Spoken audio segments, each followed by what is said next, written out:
ফুল teller ঋষিদের চ্যানেলে সবাইকে স্বাগতম। আজকের গল্পটি আমার নিজের কালেক্ট করা।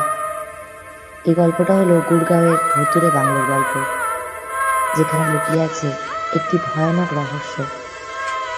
আজ থেকে বছর কয়েক আগে গুড়গাঁওয়ের এক নির্জন এলাকায় একটি পুরনো বাংলো ছিল, যেখানে সূর্য অস্ত যাওয়ার পর অদ্ভুত কিছু ঘটত। ভাঙাচোরা জানালা, পুরনো চাদর, সবকিছুই যেন এক ভয়ের অনুভূতি তৈরি করত। কেউ জানতো না বাংলোটির অন্ধকার কোণে কি লুকিয়েছিল, কিন্তু একদিন একদল সাহসী বন্ধু ঠিক করলো সেই বাংলোতে রাত কাটাবে।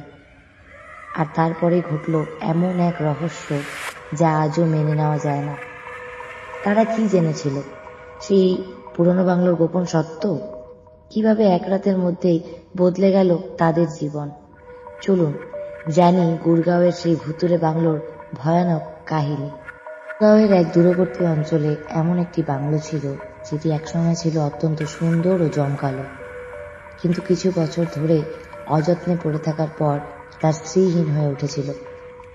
এই বাংলোটি এমন এক অবস্থায় ছিল যেখানে সূর্যাস্তের পর তাতে ঢোকা একেবারে নিষিদ্ধ মনে হতো।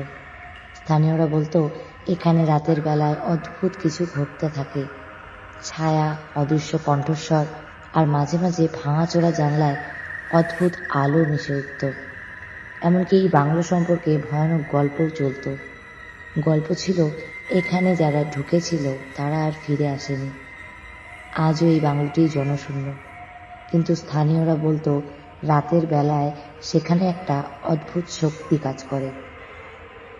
একদিন রাতের বেলায় শহরের 5 বন্ধু অর্পণ, দিয়া, সোহম, মীরা আর ঋদ্ধি ঠিক করলো সেই বাংলোটিতে ঢুকে নিজেরাই দেখে আসবে আসলে ভেতরে কি আছে। চারপাশে ঘন অন্ধকার আর কুয়াশায় ঢেকে থাকা রাস্তা দিয়ে যখন তারা এগোচ্ছিল, হঠাৎ হাওয়ায় ঠান্ডা একটা গন্ধ ভেসে এলো, যেন কেউ অনেকদিন আগে পচে যাওয়া কিছু লুকিয়ে রেখেছে মাটির নিচে। বাংলোর গেটের কাছে পৌঁছে তারা দেখল দরজাটা আধ খোলা, যেন কারোর অপেক্ষায়। দিয়া সাহস করে দরজাটা ঠেলে ঢুকতেই ভয়ানক একটা শব্দ উঠল, আর সঙ্গে সঙ্গেই যেন পুরো বাংলোটার ভেতর নিস্তব্ধতা নেমে এলো। দেয়ালে পুরনো ছবিগুলোর চোখ যেন তাদের দিকেই তাকিয়ে আছে। মৃদু আলোয় সেগুলো যেন নড়ে উঠছে। সোহমের গলার স্বর কাঁপছিল। সে বলল, এখানে কিছু একটা তো আছেই, আমি সেটা অনুভব করতে পারছি। আর তখনই ওপরতলা থেকে শোনা গেল ভারী পায়ের শব্দ। ধীরে ধীরে নেমে আসছে কারোর পদক্ষেপ, অথচ সেখানে কাউকে দেখা গেল না। মীরা যেন এক মুহূর্তের জন্য শক্তি হারিয়ে ফেলেছিল, কিন্তু তার চোখ স্থির ছিল সিঁড়ির দিকে। বন্ধুরা সবাই পালানোর চেষ্টা করছিল, কিন্তু তাদের দেহ যেন স্থির হয়ে গেছিল। অদ্ভুত এক অনুভূতি, যেন তারা কক্ষের মধ্যে আটকে পড়েছে এবং কিছু অদৃশ্য শক্তি তাদের নিয়ন্ত্রণ করছে। সোহম কাঁপতে কাঁপতে বলল, আমরা এখান থেকে বেরোবো কিভাবে? কিন্তু তার প্রশ্নের উত্তর ছিল নিস্তব্ধতা। এক সময় সিঁড়ির কোণায় একটি কপালবিহীন মুখের ছায়া দেখা গেল, তাও যেন স্বপ্নের মতো অস্থিরভাবে ঝাপসা ছিল। সে ছায়াটি তাদের দিকে এগিয়ে আসছিল। হঠাৎ এক ভয়ানক গর্জন শোনা গেল। এটা কোত্থেকে আসলো বোঝা গেল না। কোনো জীবিত মানুষ হতে পারে না, কারণ তার শব্দ ছিল মৃত। তারা ছুটে চলে গিয়েছিল, তবে যেন সব পথ বন্ধ হয়ে যাচ্ছে। ঘরগুলো সব এক একটি সংকীর্ণ পথের মতো মনে হচ্ছিল। একে একে তারা এক অন্য পৃথিবীতে চলে যাচ্ছিল। হঠাৎ করে মীরা মুখ চেপে ধরে বলল, ওরা আমাদের ছেড়ে দেবে না, আমরা এই বাংলোতে আটকে গেছি। যেই তারা বুঝতে পারলো তারা যেন কোনো গহ্বরের মধ্যে পড়ে গেছে, যেখান থেকে বেরিয়ে আসার কোনো রাস্তাই নেই। তারা একে অপরকে সান্ত্বনা দিতে থাকে, কিন্তু হঠাৎ মীরা চিৎকার করে ওঠে, ওই দেখ, ওই দেখ!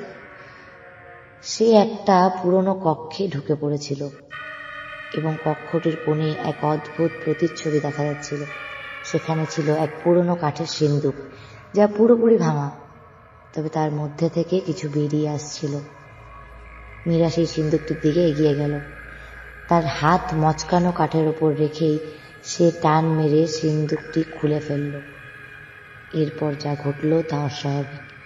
সিন্দুকের ভেতর থেকে এক ধোঁয়ার মতো কালো মেঘ বেরিয়ে এলো আর সঙ্গে সঙ্গে পুরো বাংলোটা যেন জীবন্ত হয়ে উঠল।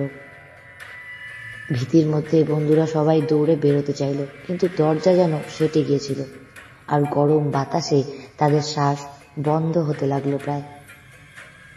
তখনই মীরা গড়িয়ে পড়ে গিয়ে কিছু অদ্ভুত শব্দ শুনতে পায়, যেন কেউ সিঁড়ি দিয়ে উপরে হাঁটছে, কিন্তু তাকে দেখা যাচ্ছে না। তার দৃষ্টি সিঁড়ির দিকে, যেখানে অন্ধকারের মধ্যে কিছু কালো ছায়া যেন নড়াচড়া করছে। এরা বারবার চিৎকার করছিল, কিন্তু তার কণ্ঠস্বর যেন মাটি আর দেয়ালে মিশে যাচ্ছিল।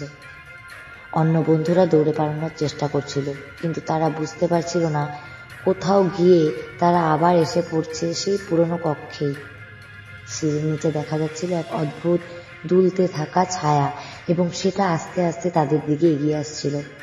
ধীরে ধীরে সেই অন্ধকার ছায়া তাদের চারপাশে ঘিরে ফেলল, এবং তারা স্পষ্ট শুনতে পেল একটি হালকা কিন্তু ভয়ঙ্কর হাসির শব্দ। অধিকাংশ সময় তাদের চোখে অন্ধকারই ছিল, কিন্তু তখনই একটি চোখের দৃষ্টি মীরার দিকে সরাসরি তাকালো। মীরা খুব ভয় পেয়ে গেছিল, আর ঠিক সেই মুহূর্তে এক হঠাৎ বিদ্যুৎ চমক দিয়ে সমস্ত বাংলো আলোকিত হয়ে উঠল, কিন্তু এরপর বাংলোটি আবার সম্পূর্ণভাবে অন্ধকারে ঢেকে গেল। বন্ধুরা একে অপরকে চিৎকার করতে চেষ্টা করলেও কোনো আওয়াজ বের হচ্ছিল না, এবং শুধু শুনতে পাচ্ছিল একজন একে অপরকে ডেকে উঠছে। তবে সবার কণ্ঠ এক হয়ে যাচ্ছিল, যেন কোনো অপার্থিব শক্তি তাদের একে অপরের মধ্যে গিলে ফেলছিল। অথচ সেই বাংলোর ভেতরে এখন কেউ নেই। এটি যেন একটি মৃত শহর হয়ে গেছে, যেখানে সময় থেমে গেছে। আজও যারা সেই পুরনো বাংলোর কাছ দিয়ে হেঁটে যায়, তারা কি জানে, তারা কি শোনে সেই অদ্ভুত পদচিহ্নের শব্দ? এবং যদি হঠাৎ সন্ধ্যায় কেউ একা যায়, তখন কি সে ফিরে আসবে, বা তার মধ্যে কি কিছু অদৃশ্য শক্তি সঙ্গী হয়ে যাবে? গুরগাঁওয়ের সেই পুরনো বাংলোটি ফাঁকা, তবে কারোর মনে সাহস নেই সেখানে যাওয়ার। এক রাতের মধ্যে সেই বন্ধুদের মধ্যে কেউ ফিরে আসেনি, তাদের খোঁজও মেলেনি। কিছু অদ্ভুত শব্দ, অদৃশ্য পদচিহ্ন এবং আলো আঁধারের খেলা এখনো সেখানে রয়ে গেছে। সেখানে লোকেরা বলে, যে রাতে পূর্ণিমার চাঁদ ওঠে, বাংলো থেকে ভেসে আসে এক অদ্ভুত হাসির আওয়াজ। কেউ যদি একা সেখানে যায়, তবে সে ফিরে আসবে কিনা জানে না কেউ। সিঁড়ি, জানলা অন্ধকার, সবকিছু যেন হারিয়ে গেছে এক রহস্যে। আর কেউ আজ পর্যন্ত বাংলোটির অন্ধকার গোপন রহস্য উদ্ঘাটন করতে পারেনি। তবে যে কেউ রাতের বেলায় সেখানে যায়, সে কি জানে বেঘল জগৎ তাকে হাতছানি দিয়ে ডাকে? এটি হয়তো শুধুমাত্র একটা গল্প, তবে যারা সেখানকার রহস্য জানে, তারা একসাথে শপথ করে বলেছিল কেউ সেই বাংলোতে আর কখনো যাবে না, যদি না তারা প্রস্তুত থাকে অদৃশ্য শক্তির মোকাবিলা করতে। গল্প শুনে নিশ্চয়ই আপনারা অনেকেই আতঙ্কিত হয়েছেন, আর সেই সঙ্গে বাংলোর অদৃশ্য রহস্যের দিকে একেবারে নজরও গেছে। আমি জানি এমন রহস্যময় ঘটনার ব্যাপারে অনেকেই সন্দিহান, কিন্তু গুরগাঁওয়ের সেই পুরনো বাংলোর গল্প তো সেই সব সত্যিকারের ভয়ের উদাহরণ, যা কখনো মুছে যাবে না। আপনি যদি কখনো সেই বাংলোর পাশ দিয়ে চলে যান, নিশ্চয়ই আপনারও মনে হবে সেখানে কোনো শক্তি আপনার দিকে তাকিয়ে আছে। তবে সে শক্তি কি ভালো নাকি খারাপ, সেটা শুধু আপনিই জানবেন। তবে এরকম রহস্যময় ঘটনাগুলোর প্রতি আমাদের কৌতূহল যেন শেষ না হয়। কখনো জানার চেষ্টা করি, কখনো আবার ভয়ের মধ্যে জড়িয়ে পড়ি। আপনারও যদি এরকম কোনো ভয়ঙ্কর অভিজ্ঞতা থাকে, বা এমন কোনো রহস্যজনক জায়গা সম্পর্কে জানেন যেটি আপনিও শুনতে চান, তবে কমেন্টে লিখে জানান। আর যদি এই গল্পটা আপনাদের মনে ভয় এবং সাসপেন্স তৈরি করে থাকে, তবে লাইক দিন, কমেন্ট করুন, এবং চ্যানেলটি সাবস্ক্রাইব করতে ভুলবেন না, কারণ এখানে আরও ভুতুড়ে রহস্যের গল্প অপেক্ষা করছে আপনাদের জন্য। মনে রাখবেন, এই পৃথিবী শুধুমাত্র আমাদের চোখের সামনে দেখা জিনিসগুলোর মধ্যেই কিন্তু সীমাবদ্ধ নয়। কখনো কখনো অদৃশ্য জগৎ আমাদের চারপাশেই থাকে, অদ্ভুতভাবে ঘুরে বেড়ায় আমাদের চারপাশে, অপেক্ষা করে আমাদের সামনে আসার জন্য। ধন্যবাদ। আগামী গল্পে আবার দেখা হবে। ভয়ে থাকুন এবং সাবধানে থাকুন।